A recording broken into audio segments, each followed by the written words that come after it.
বিসমিল্লাহির রহমানির রহিম। মাননীয় সংসদ সদস্যবৃন্দ, আসসালামু আলাইকুম। ফ্যাসিবাদের নির্মমতার শিকার অসংখ্য মানুষের কান্না আর হাজারো প্রাণের আত্মত্যাগের মধ্যে দিয়ে অবশেষে আজ থেকে পুনরায় যাত্রা শুরু হতে যাচ্ছে জনগণের ভোটে জনগণের কাছে জবাবদিহিমূলক সত্যিকার অর্থে জনপ্রতিনিধিশীল জাতীয় সংসদ।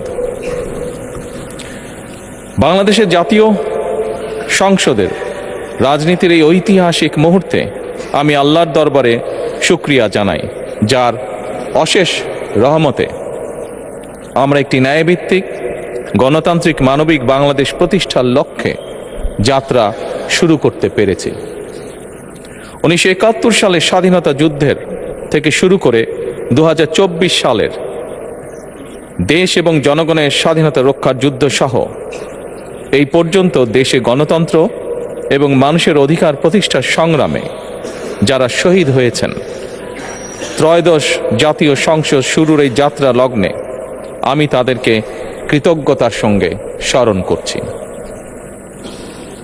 এই আন্দোলন সংগ্রামে যেসব মায়েরা তাদের সন্তান হারিয়েছেন, যেসব সন্তানেরা তাদের প্রিয়জন হারিয়েছেন, যেসব পরিবার তাদের সন্তান স্বজন হারিয়েছেন, যেসব আহত মানুষকে তাদের স্বাচ্ছন্দ্যের জীবন হারাতে হয়েছে, যেসব মানুষগুলো নির্যাতন, নিপীড়ন, রাজনৈতিক হয়রানি কিংবা মিথ্যে মামলা শিকার হয়ে সর্বস্ব হারিয়েছেন, আমি তাদের সকলের অবদানকেও কৃতজ্ঞতার সঙ্গে স্মরণ করছি।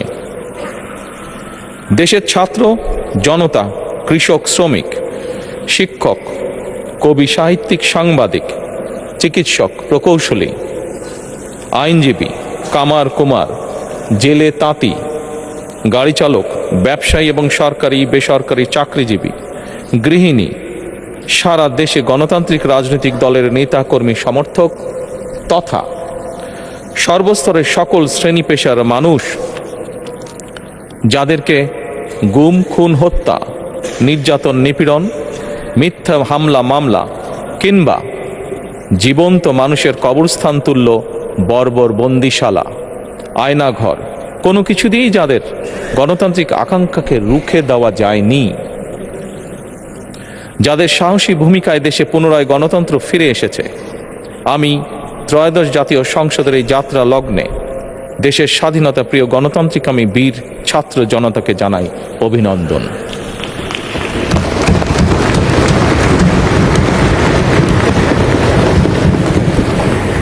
সম্মানিত সংসদ সদস্যবৃন্দ,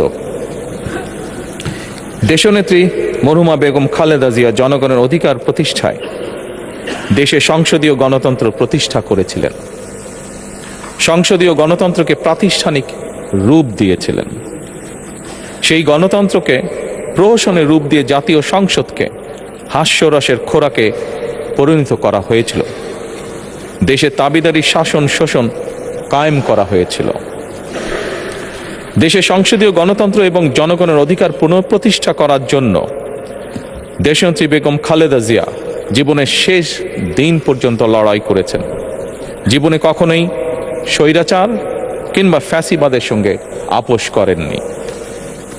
দেশে আজ থেকে আবারও সেই কাঙ্ক্ষিত সংসদীয় গণতন্ত্রের যাত্রা শুরু হলো, আলহামদুলিল্লাহ।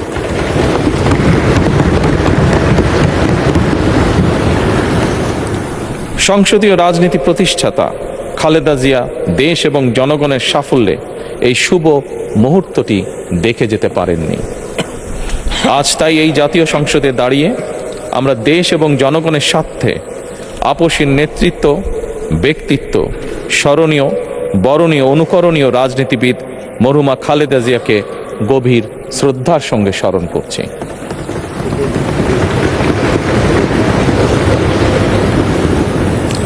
সম্মানিত সংসদ সদস্যবৃন্দ, দেশে বহুদলীয় গণতন্ত্রের প্রবক্তা এবং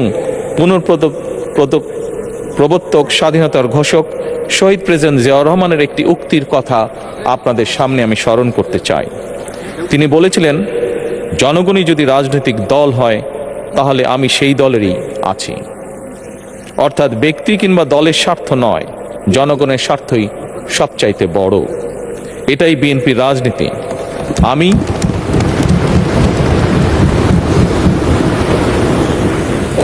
আমি প্রথমবারের মতন বাংলাদেশ জাতীয়তাবাদী দল বিএনপি থেকে জাতীয় সংসদ সদস্য নির্বাচিত হয়েছি।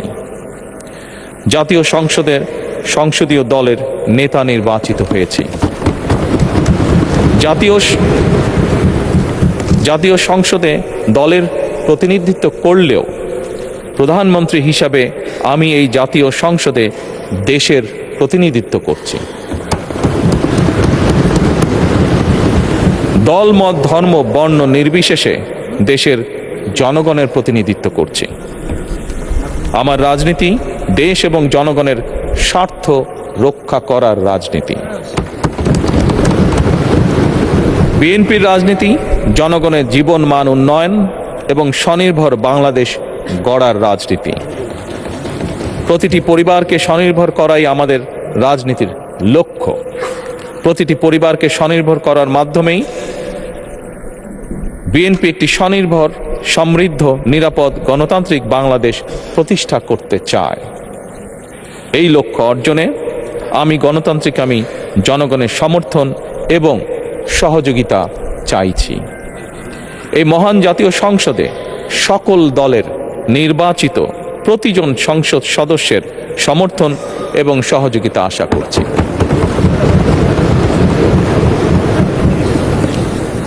সম্মানিত সংসদ সদস্যবৃন্দ, আমি বিশ্বাস করি আমাদের দল কিংবা মত কিংবা কর্মসূচি ভিন্ন হতে পারে, কিন্তু তাবেদার মুক্ত, ফ্যাসিবাদ মুক্ত একটি স্বাধীন, সার্বভৌম, নিরাপদ, স্বনির্ভর বাংলাদেশ প্রতিষ্ঠায় আমাদের মধ্যে কোনো বিরোধ থাকতে পারে না, বিরোধ নেই।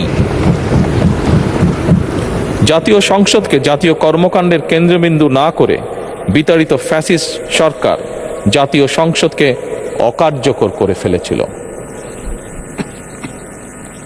আমরা এই মহান জাতীয় সংসদকে সকল যুক্তি, তর্ক আর জাতীয় সমস্যা সমাধানের কেন্দ্রবিন্দুতে পরিণত করতে চাই।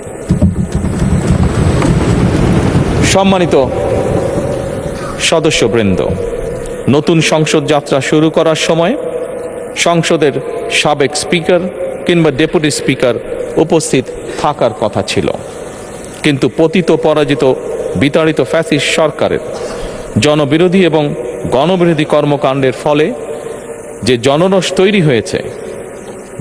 তৈরি হয়েছিল তাতে এই মহান সংসদের সাবেক স্পিকার বা ডেপুটি স্পিকারকে খুঁজে পাওয়া যায়নি। তাদের কেউ কারাগারে, কেউ নিখোঁজ কিংবা কেউ পলাতক। দীর্ঘ ১.৫ দশকের ফ্যাসিবাদী এবং তাবেদারি শাসন শোষণের পর জনগণের ভোটে নির্বাচিত প্রতিনিধিদের নিয়ে আজ আমাদের এক বিশেষ পরিস্থিতিতে জাতীয় সংসদের কার্যক্রম শুরু হতে যাচ্ছে। এমন পরিস্থিতিতে আমরা সংবিধান এবং সংসদের কার্যপ্রণালী বিধির বিধান অনুসরণ পূর্বক ত্রয়োদশ জাতীয় সংসদে সভাপতিত্ব করার জন্য আজ আমি প্রবীণ রাজনীতিবিদ এবং 5 বারের মতন নির্বাচিত জাতীয় সংসদ সদস্য জনাব ডক্টর খন্দকার মোশাররফ হোসেনের নাম প্রস্তাব করছি।